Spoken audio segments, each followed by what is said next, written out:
I'm Scott Malevsky, and this is Interviews with Me. Oh, Maine, your rivers, your back roads claim me. This week, Eben Sypitokowski. That's really what I think of the park as being about, is allowing for that sense of discovery, that sense of awe, that disconnecting from all the digital things demanding our attention all the time in society these days. Because everyone has a story. My next guest hails from Bangor, graduating from high school there before getting his BA in Environmental Studies from Bates College and his Master of Forestry from the University of Maine. He has worked as a teaching assistant, forestry technician, field crew leader, forest manager, coffee roaster, carpenter, raising livestock, and researching marine worms. Really? That's a thing? Wow, did you Facebook stalk me? Try not to stalk too much, but he has previously worked at the New England Forestry Foundation as the Conservation Easement Coordinator and Baxter State Park as the park's resource manager, overseeing the scientific forest management area. In June of 2018, he was named the director of Baxter State Park, only the fourth director to have served since 1975. Please welcome Eben Sypitkowski. All right, thanks, Scott. All right, so you're from Bangor. Sure. I was actually born in Lewiston, and we moved to Bangor to follow my dad up to the University of Maine to get his civil engineering degree when I was 3 or so. And Bangor was a great place to grow up. Played an enormous amount of wiffle ball. It was always great opportunities to hang out with other kids in town. So that was a conscious decision with my parents to sort of be in a place where I could have opportunities to interact with other kids. We lived in Winterport for a few years, and it was just a little too rural, a little too hard to... Yeah, Winterport's not really close to anything. No, not really. Great place to be. It was right on the Penobscot River. It was out of the backyard. I still remember those 2 years very vividly, too. It was like a Calvin and Hobbes-esque toboggan run out the back door all the way down to the Penobscot River. That was real sweet, but not a whole lot of friends in the area. So how old were you when you moved to Bangor? The first time 4, the second time 9 or 10, somewhere in that neck of the woods. And you were you in the city, or were you kind of on the outskirts a little? Yeah, well, no, mostly the Fairmount Park neighborhood, which is sort of... Where did you hang out? Again, the wiffle ball is what comes to mind. We're going to keep coming back to this. There was Sypitkowski Stadium, and there was also Chaikin Coliseum. It's Alex Chaikin, who's now a lawyer. Jeez, I don't know where he operates. Might be in Portland, but he was my neighbor, and the whole neighborhood was into it. Ben Sprague, who also does a podcast about Mainers. Oh, no kidding. And is currently the mayor of Bangor again. He was a big player in those days, too. Yeah, there's a bunch of interesting folks that were right in that neck of the woods. What's the best memory you have about your parents? Are they both still alive, first of all? They are. Yeah. Both still alive, living in Bangor. Taking care of my 1.5-year-old right now, which is wonderful. My mom does that 2 days a week now, which Free is daycare. Wonderful, yes. And great entertainment for her as well, I think. What was the question? What do you remember the most about your parents? What stands out from when you were a kid? Sure. My dad was the one that really got me interested in the outdoors, and we did a lot of backpacking, canoeing all over Maine. That was going to be another question. Yeah. And that's really where I sort of learned to appreciate the outdoors, and a lot of great trips and a lot of sufferfests, so you get a little bit of... Well, you got to have the good and the bad. You know? Yeah. You can't appreciate the really good trips unless you've been... That's right. With and that spaghetti never tasted better than, when somebody misread the map and it turned out to be 8 miles, not 3. So now, did you go in all seasons? Was it summer and winter and all that? No, we didn't do a whole lot in the winter. No, I guess winter was taken up a lot by hockey and that kind of pursuit. Yep. No, we didn't do a lot in the winter, but we did a bunch in spring with canoeing trips and all year with backpacking trips. We had a men's camping trip, which was myself, my father, and 2 other boys and their fathers, and we'd pretty much do at least 1 trip a year, usually around Memorial Day. That sort of nice made things stick for me in the outdoors. Yeah, do you go to the same place every year for Memorial Day, or do you vary it out? No. We hiked, various parts of the AT. Some trips into Baxter, some canoe trips down sort of a lot of those down east rivers like the Narragansett and Old Stream was one, and Machias. I'm going to go on a rabbit trail here. Have you ever done the Kanduskeg? Yeah, a few times. Once You or ever twice won? successfully. No. No, you just made it. You're just Successfully, happy to I make mean finishing, yeah. I don't profess to have much expertise in a canoe. I do enjoy it. You enjoy it, but yeah, that's okay. Yeah. It's fun. Yeah. What's the best lesson you think you remember from your dad? I'm drawing a blank right now. Yeah, I get. We can come No back. offense, Dad. It's all right. Hey, all right, hold that thought. Yeah. Think about it. Yeah. Tell me about your mom. What do you remember the most about your mom growing up? Yeah. My mom was a therapist before she retired a few years ago.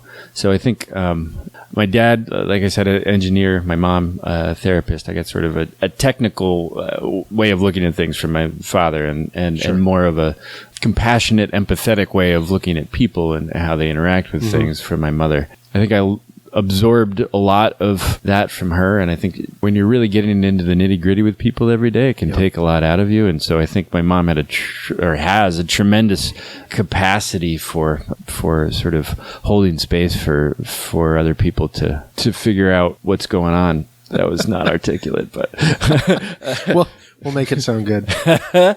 So you kind of gained that from your mom. That must come in handy during your position now. I mean, between all the employees you have to deal with, plus the trying situations you might have to deal with on a regular basis up there in the park. Yes, I think the more I sort of take this crash course on leadership and what it means to lead an organization and to get people aligned along the same principles and values, and the more I hire people and have to sort of make those decisions about, are you going to fit here or is this not quite the right place to be, the more I really recognize that emotional intelligence plays an incredible role in how organizations function and how work gets done. Now, what about your mom? What do you think you learned the most from your mom? The hard work of really reminding yourself to be compassionate with people and to keep your mind open and remember that you don't know the story of the person sitting across from you, and you don't know how they got to where they are, whether it's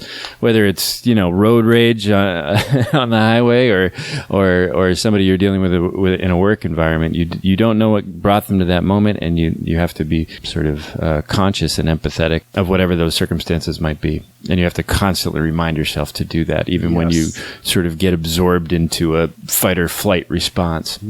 All right, we'll go back to your dad. What do you remember the most about your dad? What did your dad teach you, other than a love of the outdoors? Sure. Well, the other part of that, and it's related to the love of the outdoors, I think, is a connection with yourself physically. I think he ran several marathons and just sort of had a physical way of being with the world that I think I always had sort of naturally, but he helped me to understand how I could focus that into, I guess, productive or more social pursuits. I played soccer and hockey and all these things growing up, but just generally keeping fit and keeping a connection with your physical self, I think.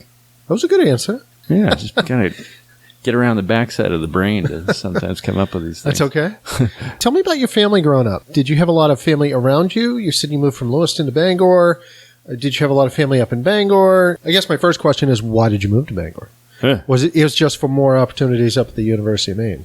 Yeah, that's right. My dad was going back to school, so he was going back up there. And my folks, I think, were trying to be back to the Landers in the 70s, and that's when they first moved to Maine, but they never Okay, so you were born realized here, that but dream. they were not. So That's right. Wait, what is it? I'm not a chicken. I'm a kitten, not a biscuit. Just because a cat puts her kittens in the oven doesn't make them biscuits. That whole thing. Yeah. No, so you're okay because you were born here. So Right. but your folks are from away. That's right. So, That's right. gotcha. Yes. So other family? Did you have other family in Lewiston, or do you have family in other states? Other states. My grandparents on my mom's side are from. I live in Connecticut. My dad's family is from Detroit, Michigan. Wow. Did a bit of traveling.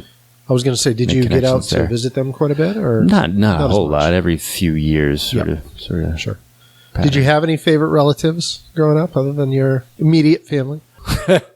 Jeez. You're sitting over there going, why is he asking these questions? Ooh, yeah, don't put this on the air. Oh, man, I'm going to make enemies with my own family. I didn't get particularly close with any. I mean, I guess the closest relationships I had with extended family were probably my grandparents.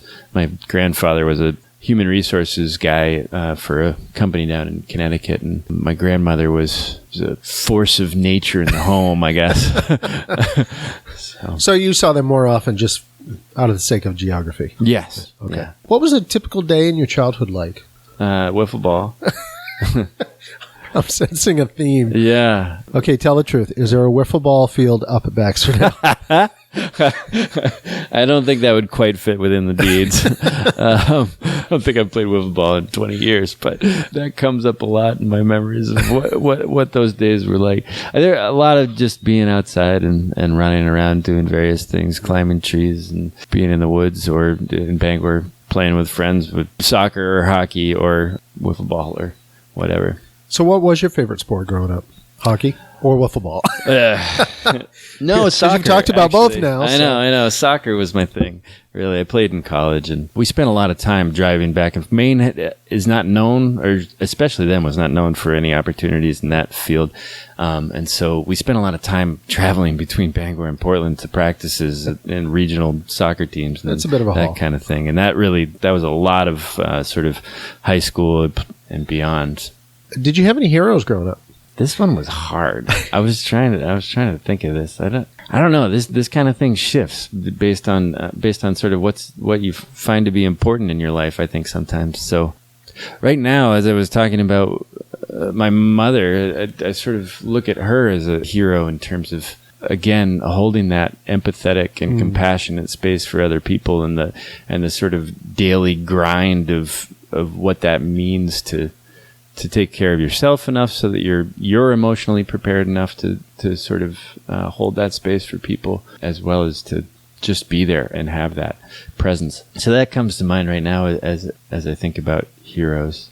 In terms of public figures, though, I think a lot of my youth was probably idealized the Nolan Ryans and the Sure. Ken Griffey Juniors of the world, and didn't know enough about them, I don't think, to sort of Okay.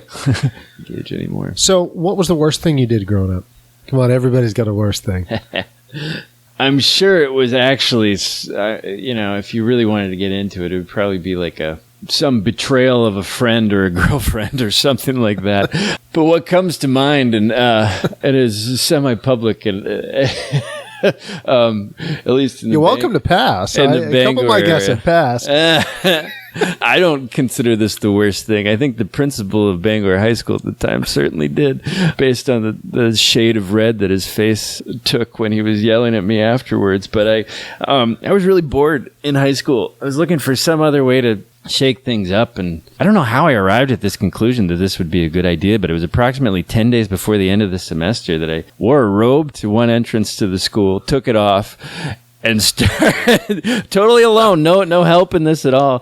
A little bit, I was egged on a little bit from exchange student that we were hosting at the time. I don't know why she was so in favor of this, but so I streaked the high school, ran through, I was yelling incoherently the whole time because of the nerves that you don't expect to be there, just yipping sort of as I went through this. And I remember getting down to the English wing, and people were really starting to, it was right between periods, people were really starting to come out of classrooms at that point, and there were like 4 abreast guys walking at me.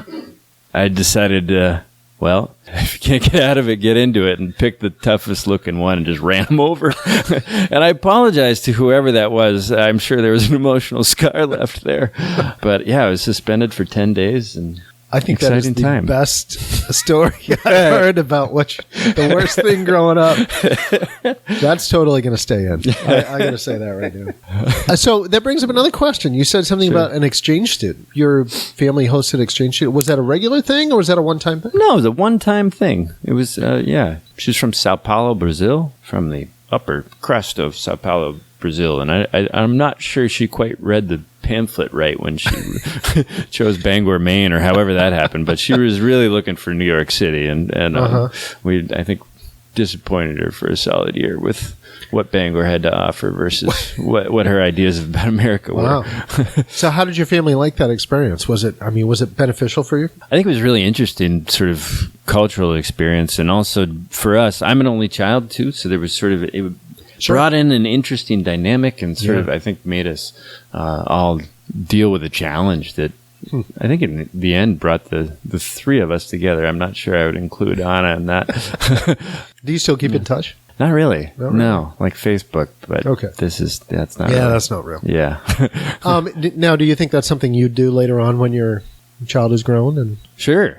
I think, having some cross-cultural experiences in one way or another is a fantastic way to, like you said about your travels, across the country, in part recognizing that a home, the benefits and the beauty of your own home is a lot easier to understand when you see some other things and when other perspectives come to bear.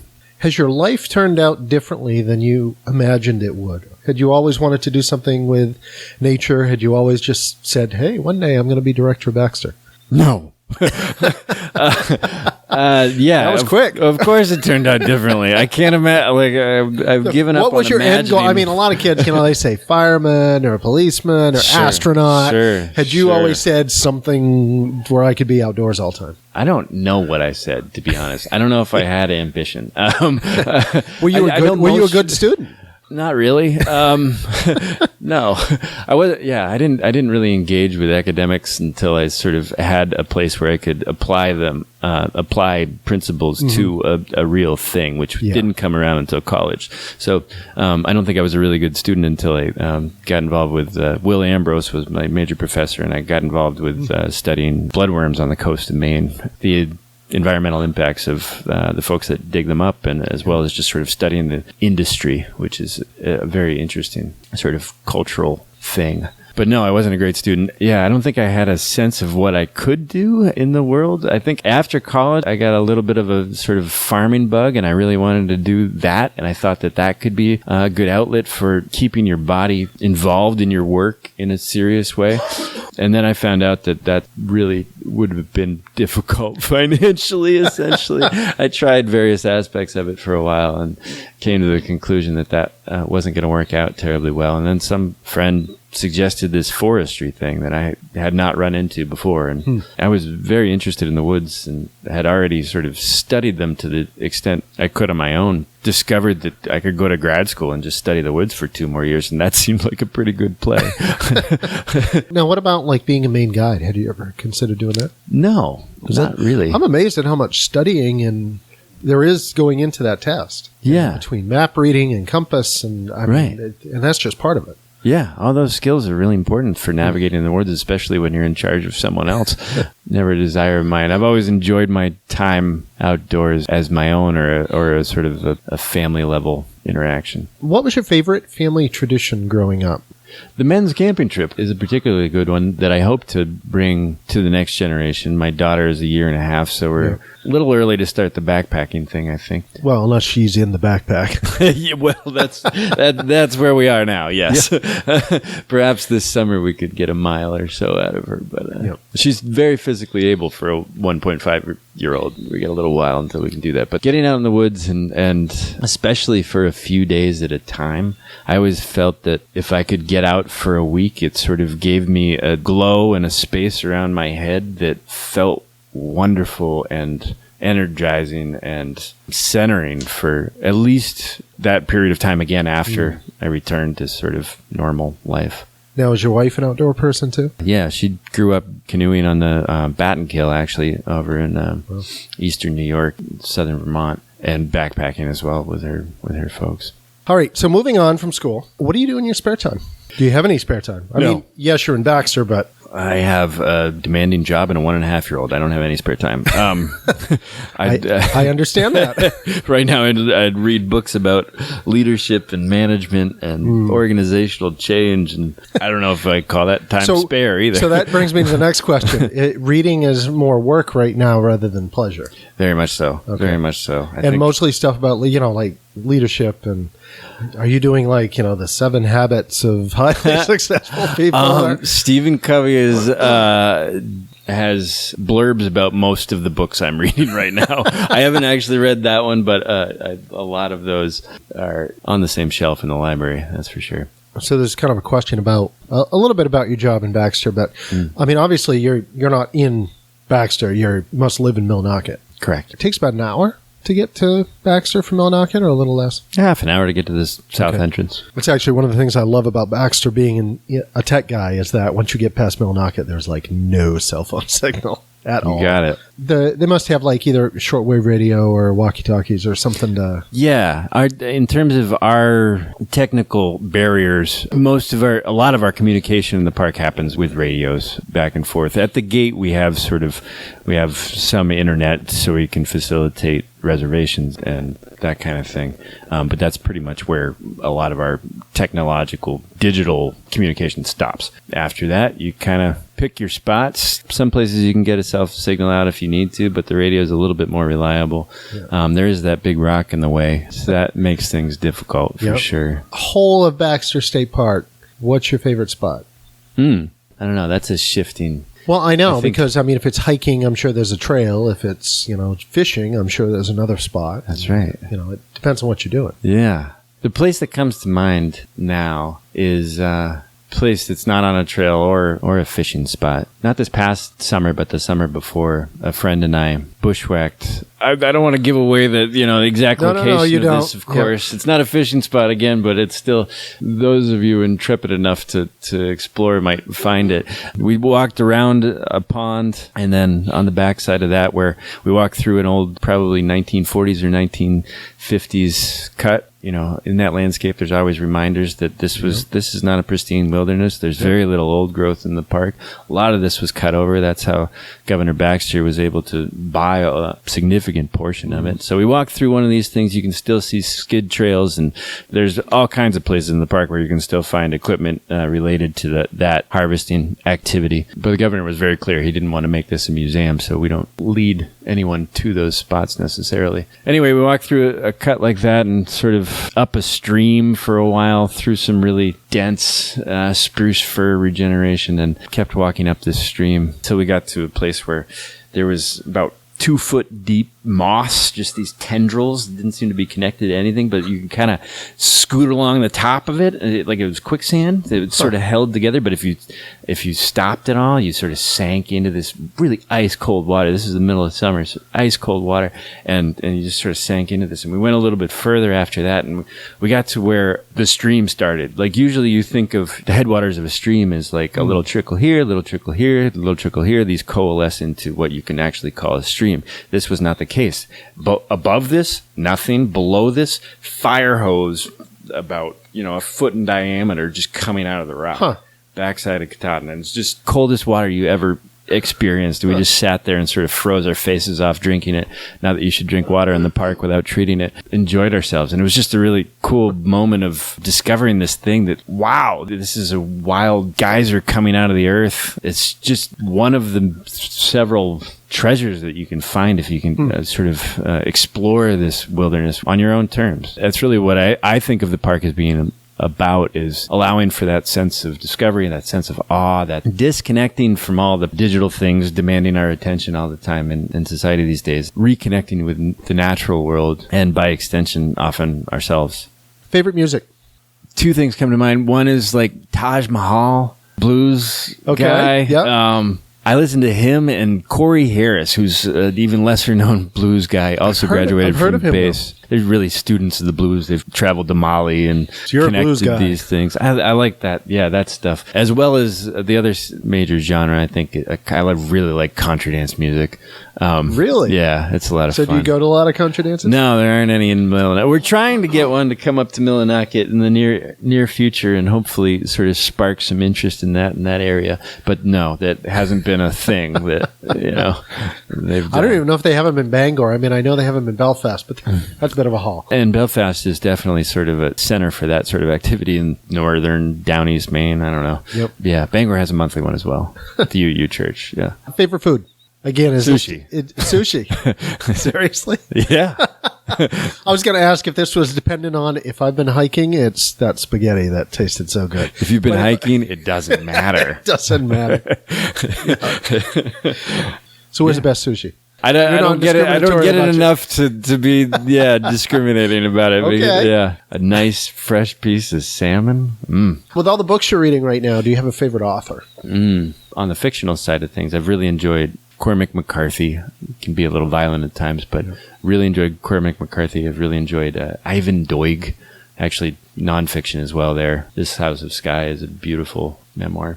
in terms of the leadership and sort of management end of things, I've really been enjoying Susan Scott, who's a consultant out of the Northwest, who talks about fierce conversations and really getting down to the underlying sort of things that are holding us back from success and performance. Okay. Have you read any of Paul Dworan's books? I haven't had a chance to yet. No. I actually read the first one, and I was quite pleasantly surprised. Who do you admire? We need to come back to this one, too. All right, we'll come back to this one, too. Yeah. I always ask this one, but it seems kind of apropos. What is your most embarrassing moment? I don't know if I don't know if the worst thing you did also counts as your most embarrassing moment, which is why I ask. No, it doesn't.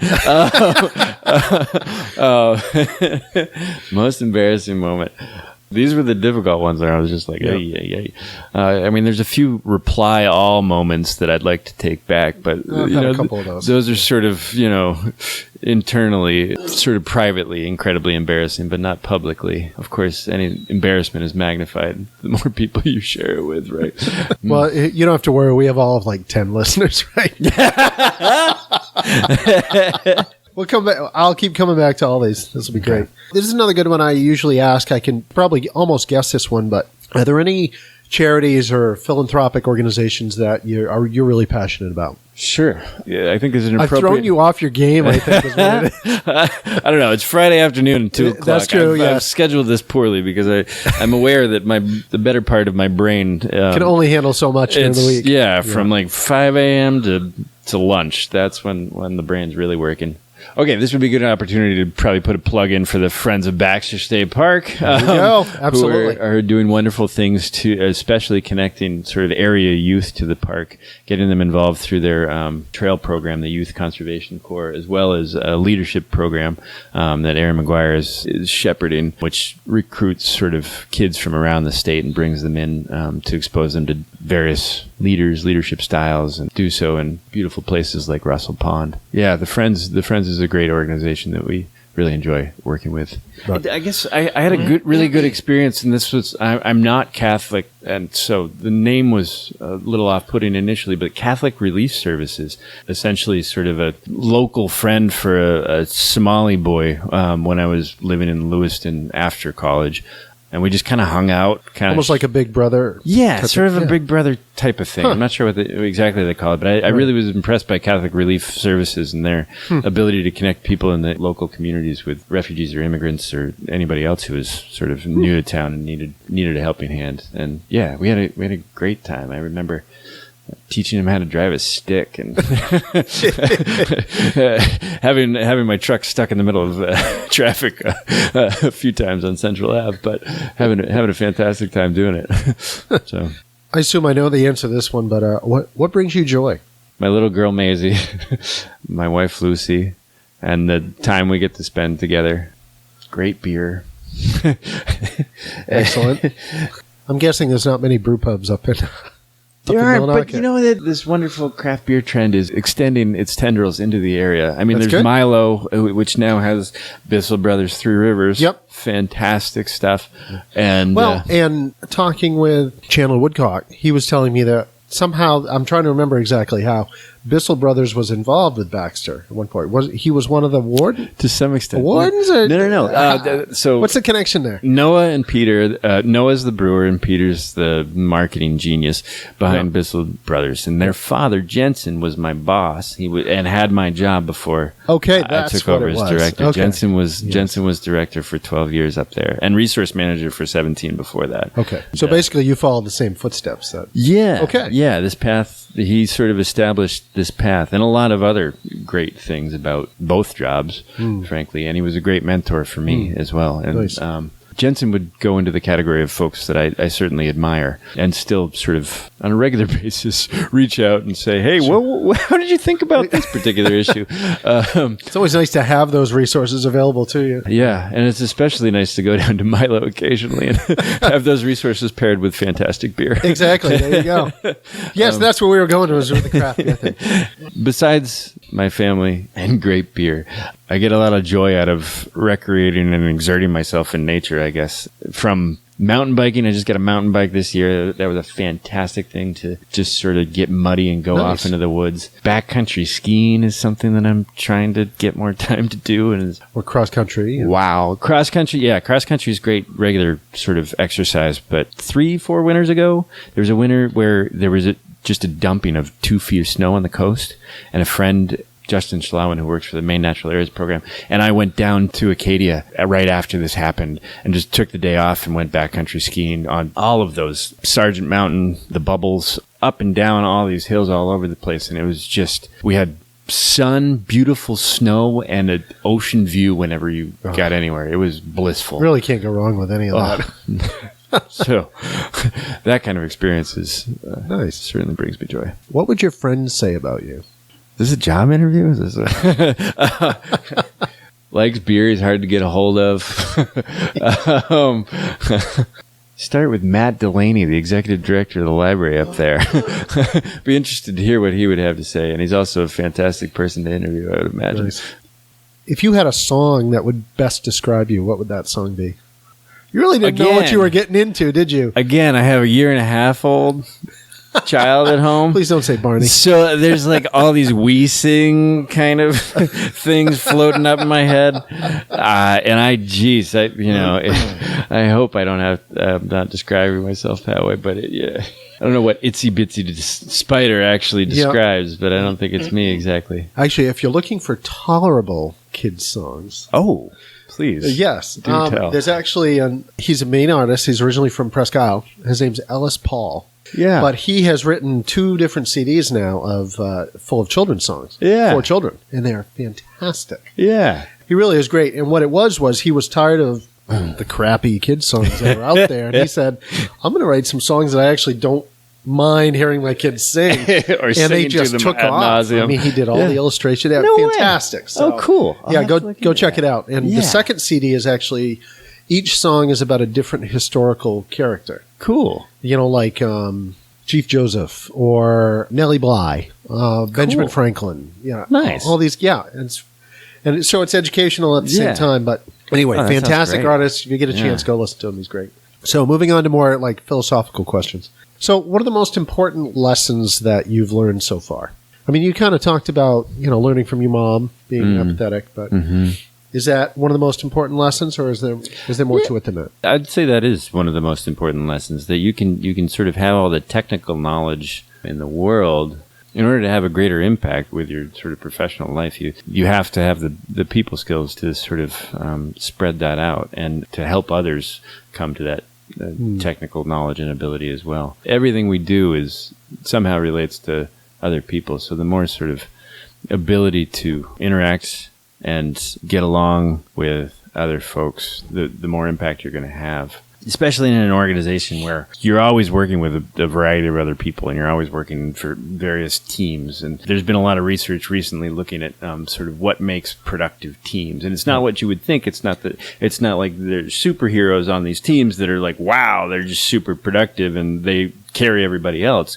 No, it's more about sharing a space in which everybody feels safe enough to bring up whatever's on their mind. A thing they call it psychological safety. And so the more you can create these conditions for people to feel comfortable expressing their version of reality, the more of a clear picture you can get of reality and the better ideas that you can generate for your organization. That vein is really where I'm trying to go with internally in the park with our people is just trying to make sure that we have structures in place to cultivate those conditions so that people feel safe enough that to bring their ideas to bear on whatever the issues happen to be, because the best ideas in any of these organizations could come from anywhere. And if doing things on an interpersonal level that make people feel uncomfortable, then people aren't going to be out there with their ideas. It's forthcoming. It's forthcoming. Thank you. Those things might get lost. In order to do the best thing we can in our case for to uphold the deeds of trust in Governor Baxter's vision, we need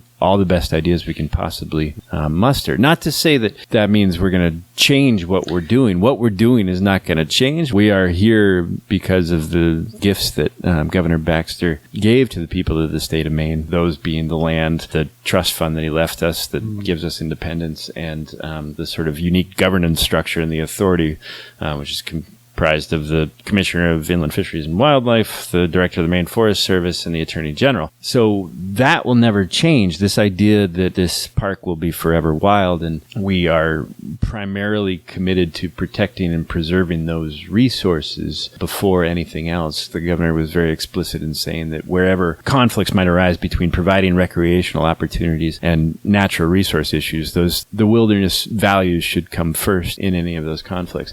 Those parts of this will never change. Our duty to make sure that Baxter stays a forever wild, in the words of the governor, or a wilderness experience for the people of Maine and beyond, won't change. But how we do that will constantly evolve, and we can always find better ways of approaching the same work. You mentioned earlier about, you can have all the head knowledge that you can, but, it all is about kind of the experiential and kind of walking in somebody else's shoes to understand where they're coming from.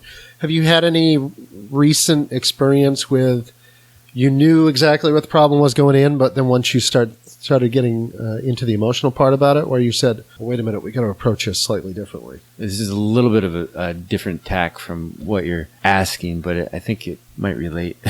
And you can edit it if it doesn't.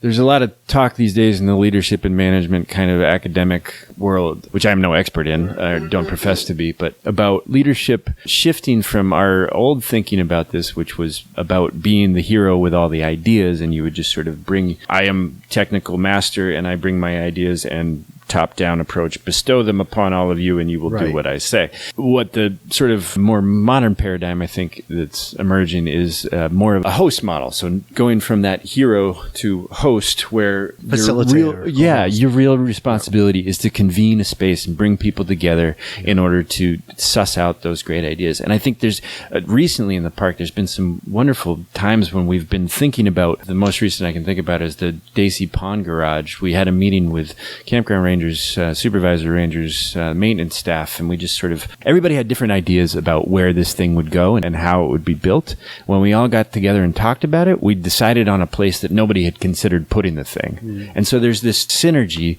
that comes from that interaction amongst people who are interested in a thing. If you can provide, those conditions for them to come honestly and humbly at some issue, you can produce things that nobody could have foreseen beforehand. What lessons have you learned from the relationships in your life? All of them. Any that stand out? No, I mean all the lessons.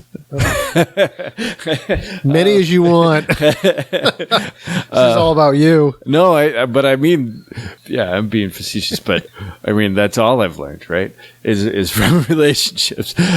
One thing that comes to mind is learning from Jensen over time.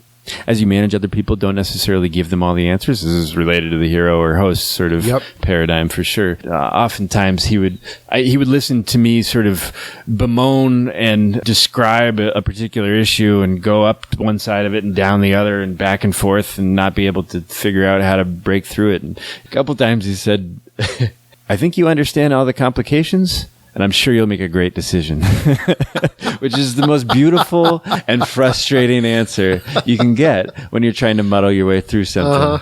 I think from him I learned the importance, and I'm certainly no expert in doing this yet, but withholding your own judgment and letting people come to their own conclusions and make their own mistakes. It's almost like having kids. You're sure Maisie will teach me that too. When your kids get to be teen, I'm sitting here thinking I could use this on my teenager. Nice. I am going to start to wrap up here because you need to drive home. What are you proudest of in your life? My daughter. Which sounds strange. I'm proud of a 32-inch tall, small. Who you were kind of there for. And you really do a lot of the work. No. Yeah, 30. It's funny how we say that. We as men, yes, my kids. Yeah. We didn't do any of that. Yeah, no, we're just kind of involved. 32-inch tall, maybe has the total command of about 10 words, and we often call her TDH, or Tiny Drunk Human, because of the way she sort of runs around and bounces off things. And this is what I'm most proud of, without a doubt. Okay. What do you feel your purpose in life is? Didn't know I was going to get so deep, did you? I know. I'm not sure I got to the philosophical list. You're going to read through the questions next time, aren't you? As it relates to my current role Sure. with the park, I think the park has a very clear purpose in protecting and preserving the park and upholding the deeds of trust. But why that is important is a thing that changes over time. Nowadays, we've got this concept of forest bathing, right? I don't know if you've heard of this. This is This one I have not. You're welcome. I don't know how commercialized it's been in the States. But Expound away. Yeah, it came. I think it was originated in Japan, and it's just this idea that it's sort of like a meditative walk idea. You go through the woods and you kind of try to maintain a soft focus on what's around you, and sort of this is a natural space for you to be in, and sort of let those fuzzy things around the surface sort of heal you. So without getting too new agey. Yeah, well, this is very new agey. We've already To a there. certain extent, there is a symbiosis between humans and nature. Yeah. So this is I can kind of get on board with this. so. I think Some kind of spiritual connection that's there. Yes. Yeah, and a okay. healing thing. I think this is part of what the park may have to offer, and a lot of outdoor spaces have to offer. But the park, in containing some of the most rugged and beautiful country on the East Coast, I think has a unique position in offering sort of a healing opportunity for people to sort of, again, disconnect from this digital world and reconnect with nature and heal themselves through that connection. And so I think there's a lot that we have to offer people in terms of providing access to that space, I should say, creating the conditions in which you as a visitor can come to this place and have your own unstructured interaction with it and be better to yourself and the world as a result of that. Yeah, I think there is just a positive and calming effect on people as they have interactions with nature and the natural world. I think that's increasingly important to society as we are increasingly distracted and our attention is pulled in several directions at once. Yeah. We're hoping to actually go up this summer and take the girls and do some tenting up there, which would be really nice. Cool. So I don't know if I'm going to do forest bathing, but Yeah. but definitely, I think I've hiked Double Top twice, and it's been cloudy at the top both times. Cloud bathing, maybe Cloud too. bathing, maybe, yeah. Well, that's important too. I think one of my major challenges, our major challenges with the park, is to ensure that the importance of this place and the power of this place is communicated to the next generation here. I think I don't know. I'm trying to bring more data into our understanding of who actually comes to the park and what they primarily want to do there. We have over 220 miles of hiking trails and a whole bunch of campgrounds. So I presume that most people come to hike and to camp and to fish. A lot of ponds with great brook trout fishing opportunities. I don't know that. Having a bit of a background in science world, I'd like to bring more data to bear on. It's got to be some kind of way questions. to gather analytics on that, but it's How do you do? What's the best way to do that? Well, and we're working on this stuff. Yeah. I mean, this is we will have some better ways of doing this, probably in connection with our reservation system. And we do have 2 gates, which is a beautiful thing. Yeah. Everybody has to go through one or the other of them, essentially, which can help to you get people for a second. You can ask them a question or two. And so I'm hoping to understand that better in time, but I am worried too. My perception is that a lot of people that come to the park are of a certain age. This is the boomer generation that is traditionally been the park visitors. Less younger people who are digitally connected. I think that's happening, and I hope that's happening. The younger people are coming. Not that they're digitally connected in the park, but I don't know, and I want to make sure that we're doing this for all of the people of Maine, and there is some sort of generational equity in this, and we're not just talking to the same people that we have been talking to for decades. What do you hope people will say about you at your funeral? Remember when he streaked through the high school? Wow, I hope not. I mean, I didn't accomplish much since then. I hope good father, good husband, good friend, did some good things for the park, and whatever happens after that.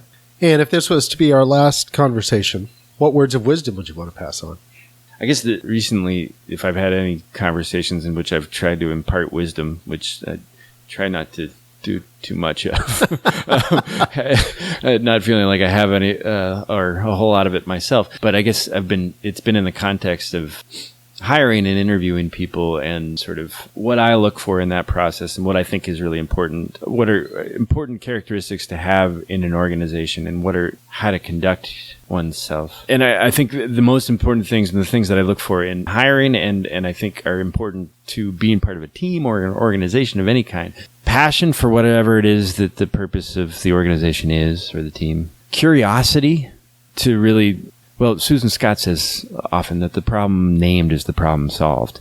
And if you're not curious enough to sort of continually be asking, is this really the problem that we're trying to solve? And what is the problem that we're trying to solve? And you sort of are satisfied with a less than complete or an answer that doesn't sort of resonate in your bones, then I think you don't get at the meat of a lot of issues. What's the question behind the question? Yeah. You know, you have to have the curiosity and sort of persistence to keep asking until it really feels right. Yep. And then the third one is humility, because I think it's really hard to learn something if you think you already know it. Yeah. Having kids changes that really quick.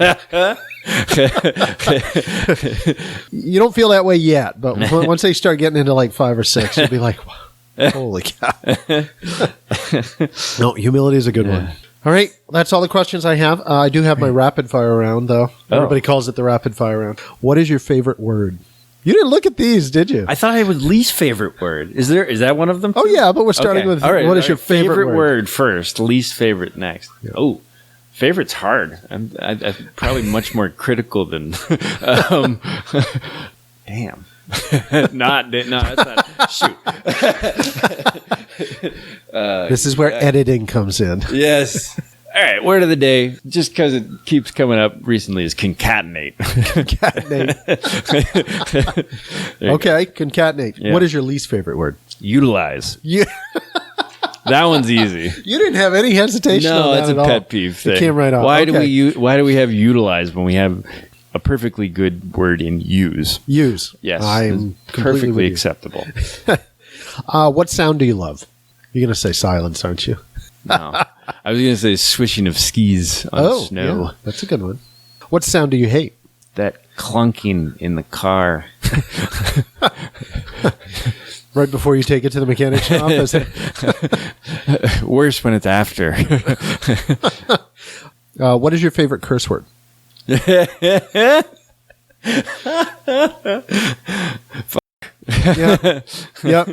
That's a common one. What profession other than yours would you like to attempt? Sounds like you've done a lot. We still didn't talk about the researching marine worms, but what profession other than yours? There was a Y in the road a while ago before forestry school, and it was either go study forestry or become a coffee roaster. That might not sound that exciting, but when you dig into coffee, comes from all over the world, not here. And so the exciting part to me about being in that world was actually traveling to, I don't know, Ethiopia. So you actually did travel to those places? No, I didn't. Oh, you didn't? I just imagined that it would be a really neat place to be. And I actually physically roasted coffee, which is not the sexy part of that business. I've heard that. And I've heard it's not really even fun, but the result is fun. The result is very fun. And yes, caffeine's a wonderful thing. And I've been roasting my own coffee in an air popcorn popper ever since. No, the exciting part was going to these places and looking at farming systems across sort of tropical areas and making connections with communities in all these places as well. So, see, there is a connection there. The farming of there's a theme that kind of goes through your whole life there. So, what profession would you not like to do? Politician. And if heaven exists, what would you like to hear God say when you show up? Here's a double dry hop, double IPA. You can sit over there. We saved your seat over there. All right. Eben, thank you very much. I hope this has been as much fun for you as it has for me. I've enjoyed it. It's been a blast, Scott. And, thanks a lot. Have a safe trip home. Thanks a lot. Okay. This week's episode features the Friends of Baxter State Park. Since 2000, the Friends of Baxter State Park have been an independent citizen group that has become a trusted partner of the park. Their mission? To preserve, support, and enhance the wilderness character of the park by maintaining the spirit of its founder, Governor Percival Baxter. Their programs include the Maine Youth Leadership Program, Trails Support, Advocacy and Education, Biodiversity Research, and much more. To find out more information or to get involved, visit www.friendsofbaxter.org. That's www.friendsofbaxter.org. FRIENDSOFBAXTER.org. Welcome home to me. This podcast was created and edited by Scott Malevsky. Thanks to our guest this week, and a special thanks to Ellis Paul for the use of his song, Welcome Home to Maine. You can find his CDs, music, and touring schedule at ellispaul.com. You can find us on Twitter, Instagram, Facebook, Stitcher, Spotify, TuneIn, Google Play, and iTunes. For more content and bios, visit www.interviewswithme.com. Thanks for listening, and we hope you join us next time.